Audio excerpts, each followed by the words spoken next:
Radha Vallabh Shri Harivansh, Hare Krishna, Radhe Radhe to all the devotees.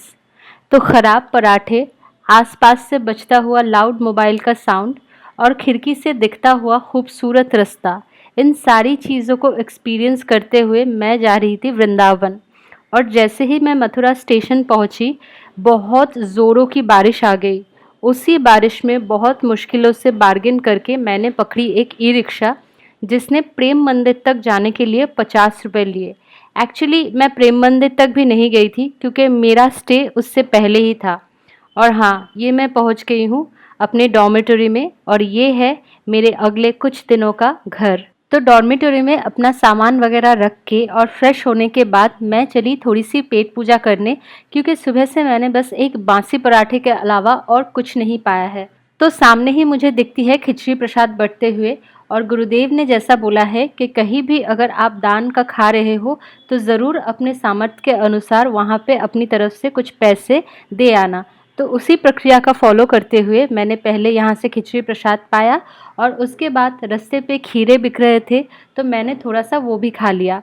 इसके बाद सामने ही था इस्कॉन मंदिर, और अभी तक शाम हो चुकी थी और इस वक्त इस्कॉन में बहुत सुंदर कीर्तन होता है, तो इसीलिए मैं कीर्तन सुनने और दर्शन करने वहाँ पे चली गई।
सच बताऊँ तो मेरा आईबीएस ना अभिशाप भी है और अभिशाप के रूप में वरदान भी, क्योंकि अगर मुझे ये बीमारी ना होती तो मैं कहीं भी कुछ भी खाना खाकर हजम कर पाती। बार बार मुझे सिर्फ इस्कॉन जाके वहाँ का खिचड़ी प्रसाद पाके अपना पेट नहीं भरना होता। जहाँ इंसानों को एक बार प्रसाद नसीब नहीं होता, मैंने अपने वृंदावन रहने वाले समय में ऑलमोस्ट 90% टाइम इस्कॉन के इस खिचड़ी से ही अपने पेट का पोषण किया है। कभी कभी मैं एक बार में 2 कटोरी ले आती थी, और कभी कभी 1 कटोरी वहाँ पे खा के दूसरी कटोरी अपने स्टे में ले आती थी।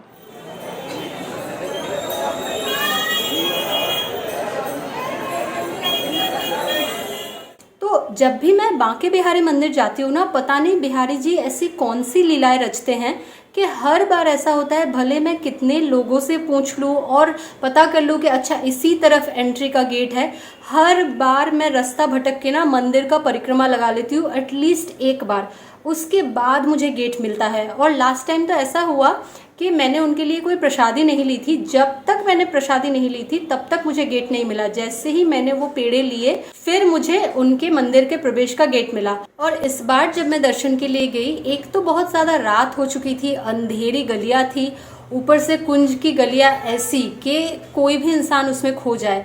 तो मैं पूछे ही जा रही हूँ इधर उधर के किस तरफ गेट है, लेकिन मिल ही नहीं रहा है। मैं फिर से मंदिर के परिक्रमाएं लगा रही हूँ। इसी बीच एक बड़ा सा मोटा सा बंदर था जिसने मेरे हाथ में मोबाइल देख लिया, और जिस वक्त उसने मेरे हाथों में मोबाइल देखा मैंने भी उसी पल उसको देखा, और हम दोनों की नजरें ऐसे टकराई। वो इतना गुस्सा खा गया, उसने ऐसे झपटा है मेरी बाजू पे ऐसे ना, मतलब यहाँ पे मतलब लिटरली उसने नोच दिया था हल्के से, मतलब खून नहीं निकला था, लेकिन हल्का सा उसने नोच लिया था। और मैं इतना ज़ोर से चीखी थी डर के मारे, तो पीछे से कोई ब्रजवासी भी बोले आप कहाँ जा रहे हो, तो मैंने बोला मैं बांके बिहारी मंदिर का गेट नहीं ढूंढ पा रही हूँ। फिर उन्होंने गाइड किया, फिर जाके मुझे गेट मिला। तो हर बार पता नहीं बिहारी जी ऐसी कौन सी लीलाएं रचते हैं कि हर बार मैं मंदिर के परिक्रमा किए बिना उनके दर्शन कर ही नहीं पाती हूँ। इतना घुमा हूँ, बांके बिहारी जब भी जाता हूँ रास्ता खो जाता हूँ, दूसरे गलियों से चला जाता हूँ। बंदर ने अटैक कर दिया, बाप रे बाप, बाप रे बाप। फिर बांके बिहारी मंदिर के लाइन में खड़े होके मैंने देखा एक छोटे से बच्चे को, and I was just thinking कि ये बच्चे ने कितना सारा अच्छा कर्म किया होगा कि इतनी छोटी उम्र से ये बांके बिहारी मंदिर के दर्शन करने आया है।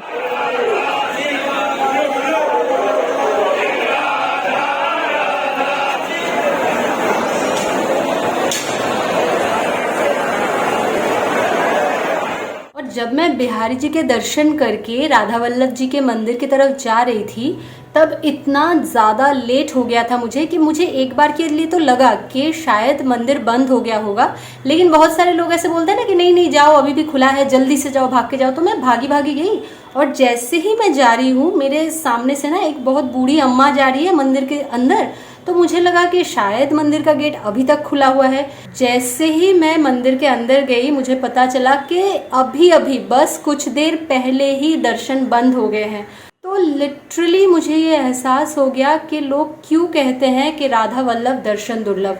मतलब बस कुछ सेकंड की बात थी, कुछ सेकंड की बात। मैं जैसे ही गई तभी ही बंद हुआ था। और उनका उस दिन फूलों वाला बंगला था, वो सारी जो सजावट है वो लोग सब खोल के निकाल के ले जा रहे थे। और वहाँ पे सामने ही गोस्वामी जी भी थे, हमारे मोहित मड़ाल गोस्वामी जी। तो मैंने उनके भी चरण स्पर्श किए। ना राधा वल्लभ दर्शन दुर्लभ, दर्शन नहीं हुए, कल फिर से आना पड़ेगा या फिर दूसरे किसी दिन। और इसमें एक छोटी सी लीला ये भी हुई, मैं उसी दिन वृंदावन पहुंची थी, तो जाहिर सी बात है मैं थोड़ा बहुत टायर्ड भी थी। तो इसके लिए ना राधा वल्लभ जी के मंदिर से जो मेरा स्टे था वो काफ़ी दूर था, और रात हो जाने की वजह से ना मुझे वो ई रिक्शा भी नहीं मिल रही थी। तो मैं ना थोड़ा सा घबरा भी रही थी, और सच बताऊँ तो पैरों में बहुत ज़्यादा दर्द भी हो रहा था बिकॉज ऑफ थकावट। तो मैं बार बार ये सोचे जा रही हूँ कि भगवान मुझे एक ई रिक्शा दिला दो, या कुछ तो मतलब लिफ्ट दिला दो, कुछ दिला दो। और उसी समय राधा वल्लभ जी के मंदिर के ही एक व्यक्ति है जो ठाकुर जी की सेवा में ही है, उनसे मैंने पूछ लिया कि बाहर जाने का रास्ता, मतलब मेन रोड का रास्ता किस तरफ है। उन्होंने मुझे बताया पहले, लेकिन फिर विद इन 10 सेकेंड्स उन्होंने मुझसे फिर से पूछा कि तुम्हें कहाँ जाना है। तो मैंने ना उनसे उस वक्त लिटरली रिक्वेस्ट के तौर पे ही ऐसे बोला कि अगर आप मुझे इस्कॉन तक या प्रेम मंदिर के आसपास छोड़ सकते हो तो बहुत अच्छा होगा। अभी तो 13 तारीख तक रुकेंगे। और उन्होंने मेरा रिक्वेस्ट रखते हुए मुझे लिफ्ट दी इस्कॉन तक। इस्कॉन के एक्चुअली बाद मेरा स्टे था, तो वहाँ तक ऑलमोस्ट उन्होंने मुझे लिफ्ट दिया। तो बेसिकली जिनके बाइक पे मैं अभी आ रही थी वो राधा वल्लभ मंदिर के सेवा में है, संदीप शर्मा जी। उन्होंने मुझे अपनी स्कूटी में छोड़ा। ये श्री जी की कृपा ही हो सकती है ना। तो मुझे ना उस वक्त इतनी ज़्यादा मिक्स्ड फीलिंग आ रही थी कि राधा वल्लभ दर्शन दुर्लभ ये भी समझ में आ गया, लेकिन साथ ही साथ जैसा गुरुदेव बोलते हैं ना कि व्यवस्था हो जाती है, उस वक्त मुझे इतनी ज़्यादा शारीरिक और मानसिक पीड़ा थी। उस वक्त भगवान ने उनके ही एक सेवक को ऐसे भेजा मुझे लिफ्ट देने के लिए। तो राधा वल्लभ लालजू की जय।